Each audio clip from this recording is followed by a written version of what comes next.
I'm Alex Jewell, also known as Best Food Alex on the streets. um, I've been getting a lot more political lately, as people have probably seen. And so I wanted to move this to some sort of video-centric platform like YouTube, because that way I can stop getting carpal tunnel from retyping a lot of the same stuff over and over and over again. There's obviously a lot happening in our society right now. And even in Chicago last night, we had a huge, issue between, it was a clash between police and protesters over the lovely Columbus statue that is so controversial that they have to cover it up. And so it's turned into people on one side saying, like, why has it taken years and years and years for us to get this thing removed and it's not getting removed?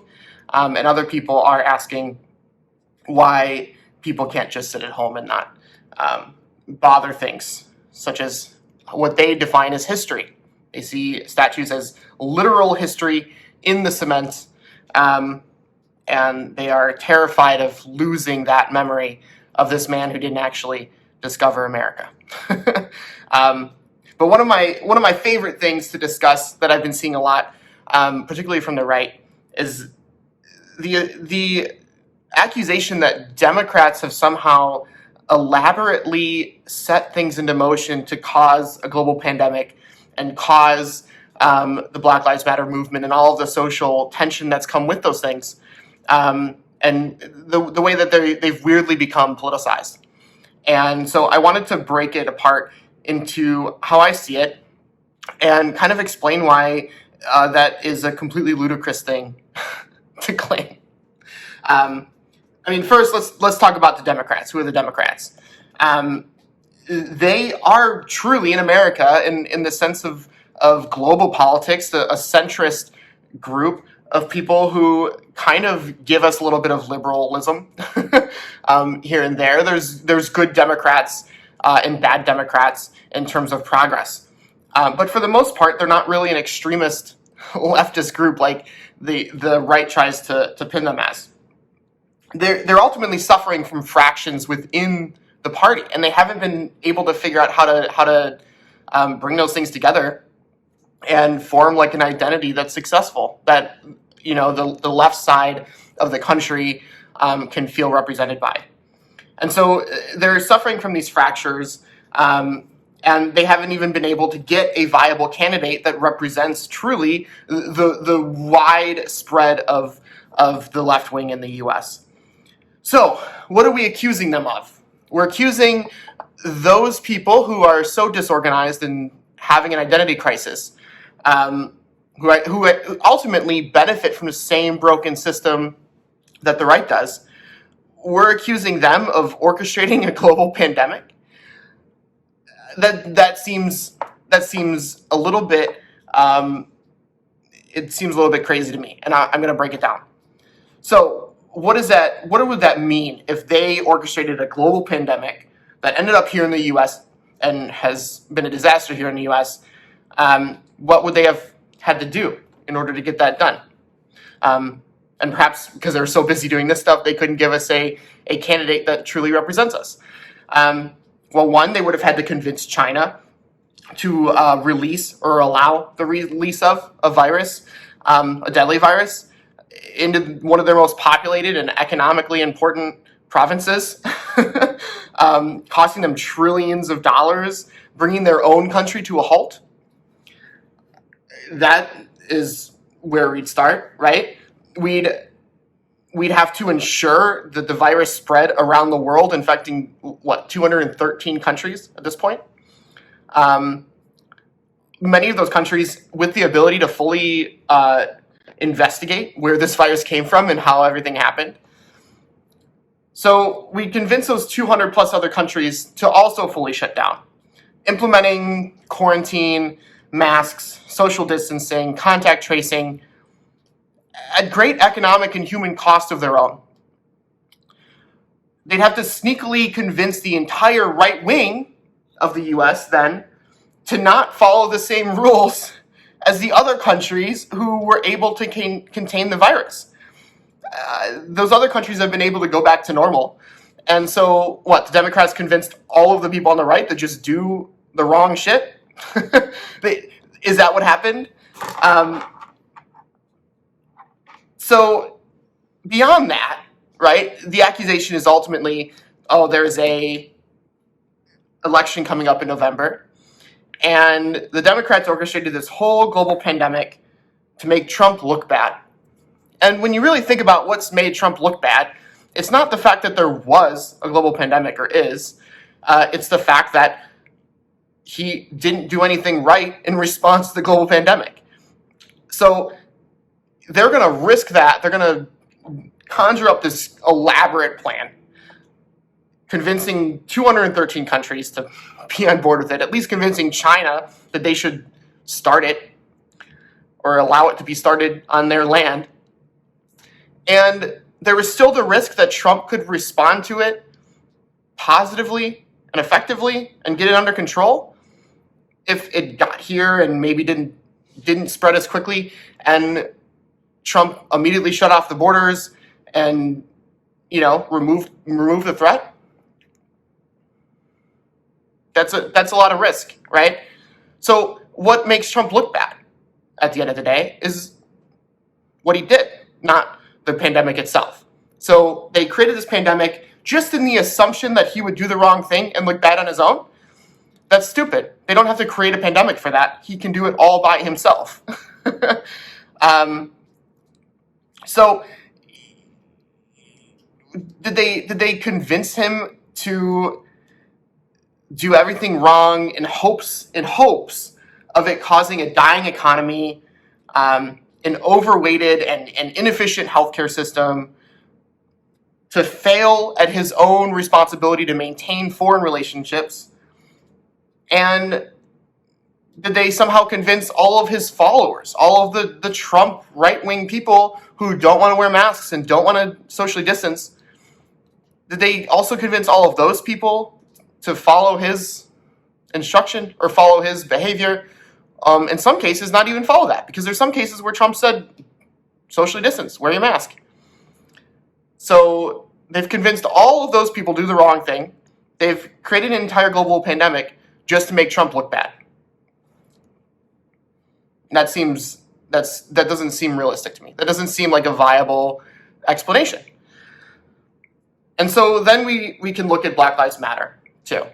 The claim that Black Lives Matter was somehow orchestrated just at the right time, along with a pandemic that they also orchestrated, to also make Trump look bad. And once again, this is the thing that all Trump had to do was the right thing. And he's consistently not done that. And so you wonder, like, how much of this realistically seems like orchestration, and how much of it just seems like we're trying to come up with excuses for why somebody's failed at their job. So if we look at Black Lives Matter and what's happened, the accusation is then that the Democrats have encouraged police brutality to continue getting worse. Have they convinced cops to up the ante and continue killing innocent people? Is that what they've done? Have they secretly exacerbated existing racial disparities economically and socially, raising those tensions?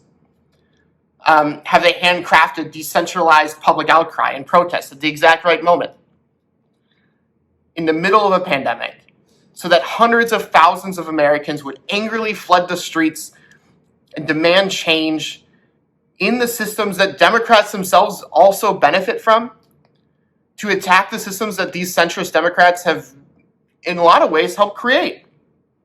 I mean, you look at the prison industrial complex, the tough on crime, the war on drugs. These things have not been partisan issues until recently.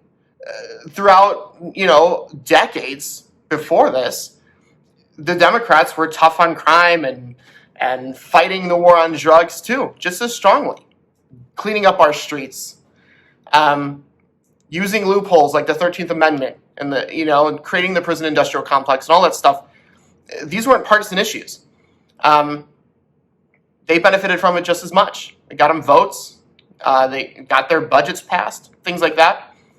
So the Democrats cleverly orchestrated all the tension that's created this public outcry, and then they've created this public outcry themselves exacerbating those issues, so that just at the right time, in the middle of a pandemic, all these Americans have had enough. So then did they convince Trump also with this to respond dismissively to the public outcry?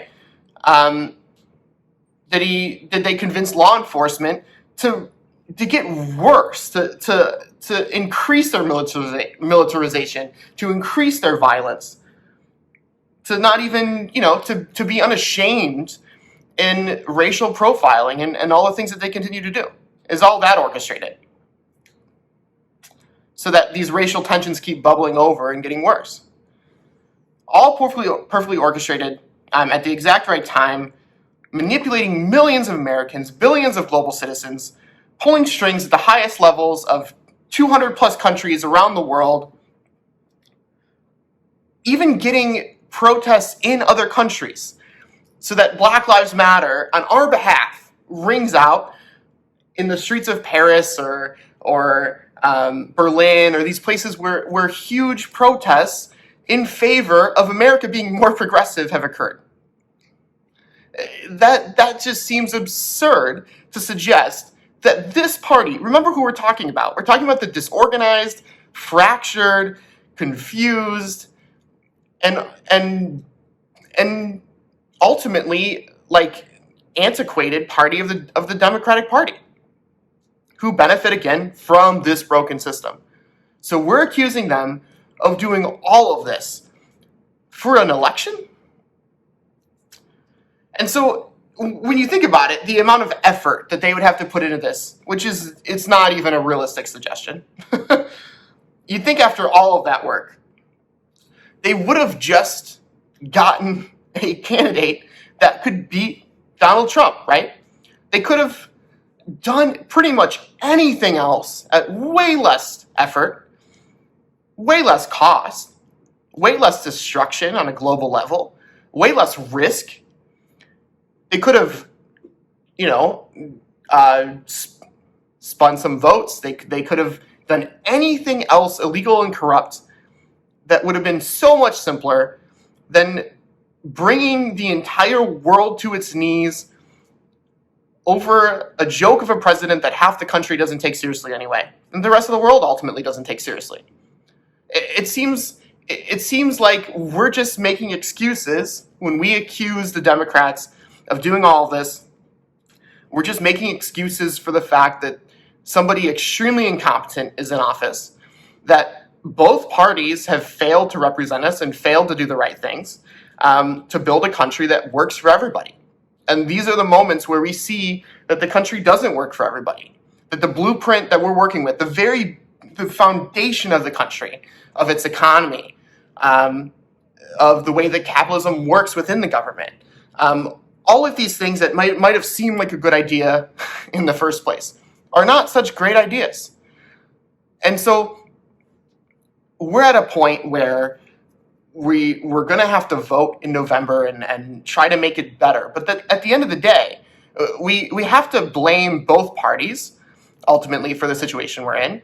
And we have to stop trying to accuse other people of orchestrating things in the wrong direction. Ultimately, this is a buildup of things over a long period of time that have culminated in this very interesting time for all of us to be alive. And I think recognizing the historical significance of that is important, of recognizing that this is what revolution looks like in a modern sense. We're not bringing out the guillotines and chopping off heads.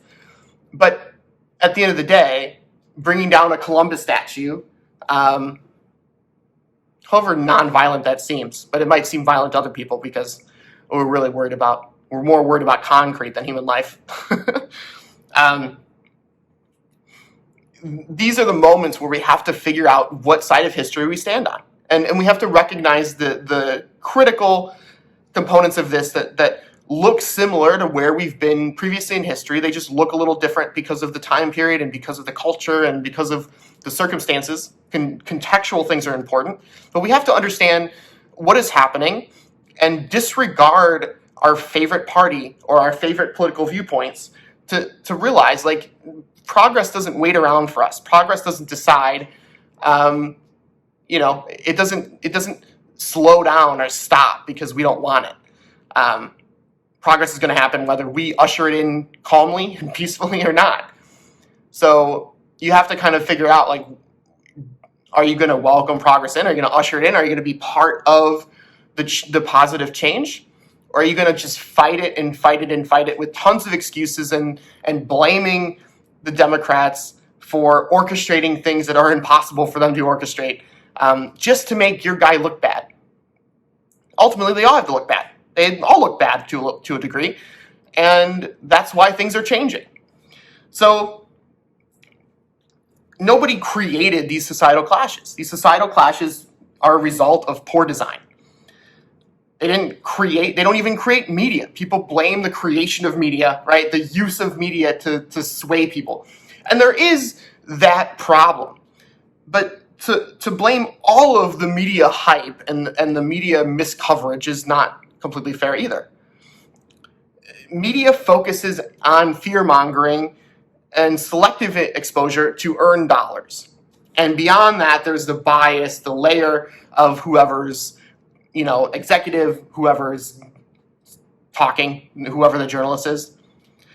And so that's why having corroborating sources, understanding what's happening on the ground, following Twitter feeds, using the tools that we have to see what people are doing from their own perspective, as well as making sure that you have a handful of sources and not just one, to really understand. Like, for example, with the Columbus thing, the Columbus statue, there's a lot of accusations of police being injured and protesters being completely out of hand and fireworks going off and people being armed and all this stuff. And when you look at the actual details of it, police agitated the situation. They made the first aggressive moves, and that caused public discomfort and agitation and outcry because people literally, they had water balloons and threw those water balloons just to keep them at bay so that they could take down the statue. So the real conspiracies here are present. They're ever present.